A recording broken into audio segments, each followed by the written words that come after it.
وانا لما بحكي برضه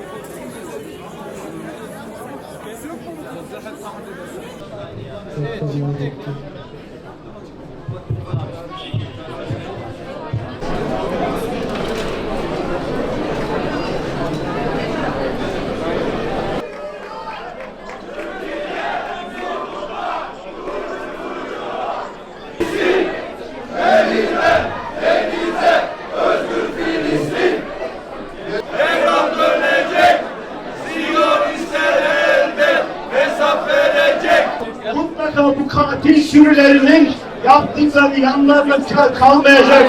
Her türlü zulmü yaptılar. Ama biz daha güçlü döndük.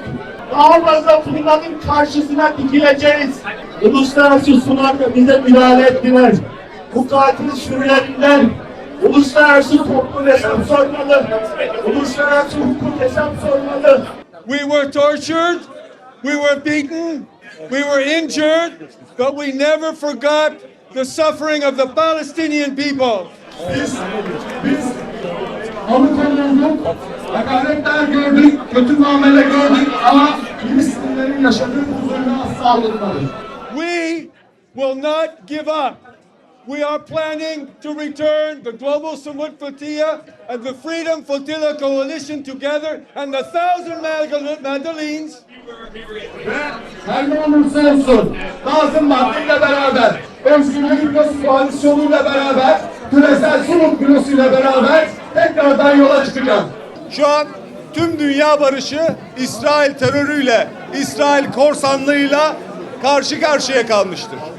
Bugünden itibaren daha çok geminin yola çıkması için hazırlıklara başladığımızı ilan ediyorum. Şu an Libya'da bekleyen bir kara konvoyumuz bulunuyor. Filodan dolayı kara konvoyu maalesef görünmez oldu. Şu an orada bekleyen 300'e yakın arkadaşımız bulunuyor. Buradan Hafter güçlerine ve Sisi rejimine şunu söylüyorum.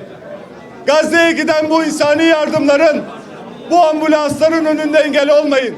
Açın yolları, bırakın dünyanın insani yardım gönüllüleri, gazeteciler, doktorlar ve tüm bu malzemeler Gazze'ye ulaşsın. Libya sınırında, Mısır'a yakın bir noktada tam 8 tane ambulans ve 300 tane insani yardım gönüllüsü doktorlarla beraber Hafter güçleri tarafından durduruldu. Onun için her ne olursa olsun biz o sınırlara gelmeye devam edeceğiz.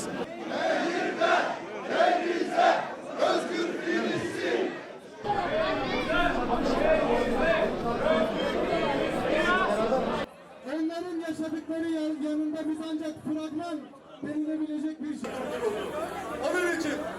Onun için her ne olursa olsun